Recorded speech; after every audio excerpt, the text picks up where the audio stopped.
Hello বন্ধুরা, রঙিন গল্পে আপনাদের স্বাগত। আমাদের গল্পগুলি যদি আপনাদের ভালো লেগে থাকে তাহলে আমাদের চ্যানেলটাকে সাবস্ক্রাইব করে পাশে থাকা বেল আইকনটিকে ক্লিক করে দেবেন। কি রে মনা, কখন ঘুম থেকে উঠেছিস? আর এত ভোরবেলা ঘুম থেকে উঠতেই বা গেলি কেন? কোথায় একটু বেশি করে ঘুমাবি তা না, কত রাত পর্যন্ত জেগেছিলিস কালকে, আবার এত ভোরে ঘুম থেকে উঠে গেলি। এত কম ঘুমালে তো শরীরটা খারাপ করবে মা। চল ঘরে চল, ঘুমাবি চল। এখন সবে ভোর 4টে বাজে, কম করে আরো 2 ঘন্টা তো ঘুমাতেই পারবি। ঘরে চল তাড়াতাড়ি। না গো মা, ঘুম পাচ্ছে না, বিছানায় জেগে জেগে শুয়ে থাকতে আর ভালোও লাগছে না। তাই তো প্রকৃতির এই ভোরের আবহাওয়াকে একটু অনুভব করতে এসেছি। কি সুন্দর এই মুহূর্তটা, স্নিগ্ধ হাওয়া, পাখির ডাক, কত শান্তি গো মা, কত শান্তি। আর এর মধ্যে সব থেকে সুন্দর কি জানো, মানুষজনের তেমন একটা আনাগোনা নেই। উফ, কি শান্তি। আমার যা অবস্থা, আমি তো ঘর থেকে বেরোতেই পারছি না। তাই এই ভোরের বেলাটাই একমাত্র সময় আমার বাইরে বেরোনোর। যা বোকা মেয়ে, এইসব আবার কি কথা? কি এমন অবস্থা তোর? ভোরবেলা ছাড়া ঘরের বাইরে বেরোতে পারবি নাই বা কেন? কি এমন হয়েছে? হ্যাঁ, কিচ্ছু হয়নি, সব ঠিক আছে। তুই না আমার মেয়ে, তুই এত দুর্বল হলে আমি মোটেই সহ্য করব না। শোন মা, প্রতিদিন নতুন করে সূর্য ওঠে, নতুন করে ভোর হয়, আর রাতের অন্ধকারও কেটে যায়। প্রকৃতির মতো আমাদের জীবনেও ঠিক তাই।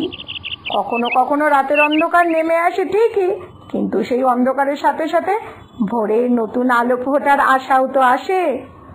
আর কোনো এক সময় তো রাতের অন্ধকারকে নষ্ট করে ভোরের আলো ফুটবেই, তাই না? এত চিন্তা করিস না, চল ঘরে চল, আর একটু ঘুমাবি চল। এত কম ঘুমালে শরীরটা তো খারাপ করবে মা।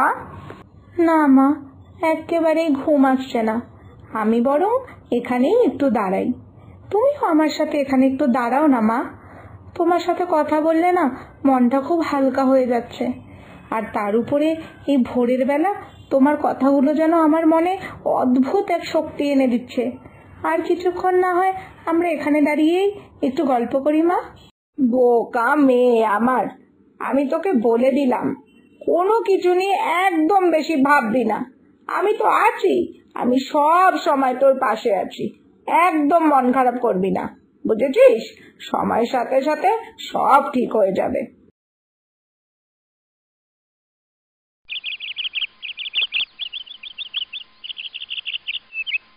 কি গো মিনতি দি, এইসব কি শুনছি সারা গ্রামের লোকের মুখে? তোমার মেয়ে নাকি শ্বশুর বাড়ি থেকে স্বামীর ঘর ছেড়ে চিরকালের মতো তোমার কাছে থাকতে চলে এসেছে।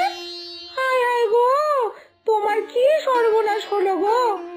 এত সুন্দর মেয়ে তোমার, রূপে গুণে একেবারে সম্পূর্ণ, তাকে কিনা শ্বশুর ঘরে সংসার ছেড়ে চলে আসতে হলো, তাও আবার বিয়ের 2 মাসের মধ্যেই।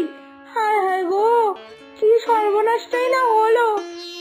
ওফ সম্পূর্ণাদি, এটা হচ্ছেটা কি? কেন এরকম চিৎকার করে আর্তনাদ করছো? আমি কি তোমাকে বলেছি যে আমার সর্বনাশ হয়ে গেছে? আর শুধু তোমাকেই কেন, পুরো গ্রামের কাউকে কি বলেছি যে আমার সর্বনাশ হয়ে গেছে? তোমাদের সমস্যাটা কি বলো তো? আমার মেয়ে, আমি দিব্যি শান্ত রয়েছি, আর তোমরা অস্থির হয়ে যাচ্ছ। প্রতিদিন কেউ না কেউ এসে একই কথা বলছো। কি শুনতে চাইছো? আমি আর আমার মেয়ে কতটা কষ্টে আছি সেটা শুনতে চাইছো? ছি ছি মিনতি দি, তুমি এসব কি বলছো? আমি তো এসেছিলাম তোমার দুঃখ ভাগ করে নিতে, কিন্তু তুমি তো উল্টো আমার উপরেই রেগে যাচ্ছ। যাক গে যাক, আমি তোমার কথায় কিছু মনে করছি না। আমি জানি তোমার মন ভালো নেই, তাই তুমি এমন ভাবে কথা বলছো। আচ্ছা মিনতি দি, শ্বশুর বাড়ির লোক কি খুব অত্যাচার করতো নাকি? না হলে মাম্পি তো আমাদের শ্বশুর বাড়ি ছেড়ে আসার মেয়ে না কো। হ্যাঁ, তা না তো কি বলতো, মেয়েটাকে ঠিকভাবে খেতে পর্যন্ত দেবে না, কথায় কথায় কথা শোনাবে, সারাদিন ঝগড়া অশান্তি করবে মেয়েটার সাথে। তাহলে মেয়েটা কিভাবে থাকবে ওই বাড়িতে বলো তো? তাও তো সব সহ্য করেছিল ওই বাড়িতে, কিন্তু তারপরও তো ওরা ওর গায়ে হাত তোলা শুরু করে দিল। এত সাহস ওদের! আমার মেয়ে, আমি সারা জীবন ধরে আমার মেয়েকে আগলে আগলে মানুষ করলাম, শ্বশুর বাড়ি গিয়ে মার খাবে বলে? কোনোদিনই না। ওর শ্বশুর বাড়ির সবার ব্যবস্থা তো আমি করেই এসেছি পুলিশের কাছে গিয়ে। ও মা গো, তুমি আবার পুলিশে গেছিলে? যাক, ভালোই করেছো। তোমার মেয়ের উপর অত্যাচার হলে তো তোমাকে যেতেই হবে পুলিশের কাছে। যাকগে যাক। আচ্ছা মিনতি দি, তুমি যদি কিছু মনে না করো তাহলে তোমাকে একটা কথা বলি। ওই ওই পাড়ার রমেনের ছেলে আছে না, ওর বউটা তো মারা গেছে কমাস আগে। তা রমেনদা তো মেয়ে খুঁজছিল ওর ছেলের আবার বিয়ে দেবে বলে। তা আমি বলি কি, রমেনদার ছেলে তো মোটামুটি ভালোই, তো তার সাথে তোমার মেয়ের বিয়ে দিতে পারলে কেমন হয় বলো তো? আসলে বিবাহিত মেয়ে তো, একবার শ্বশুরঘর থেকে চলে এসেছে, তাকে বেশি দিন ঘরে বসিয়ে রাখলে কিন্তু বিপদ হতে পারে, তাই বলছিলাম। সুপর্ণাদি, এইসব কি কথা বলছো তুমি? মেয়েটা এখনো আমার একটা শোক থেকে উঠতে পারলো না, তার মধ্যে তুমি আবার এইসব করতে চলে আসলে।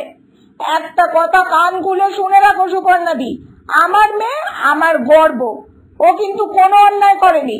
তাই ওকে আবার তাড়াতাড়ি করে বিয়ে দিয়ে যেমন তেমন ছেলের সাথে এই বাড়ি থেকে বিদায় দিতে হবে, এমন নিচু মানসিকতা কিন্তু আমার নেই।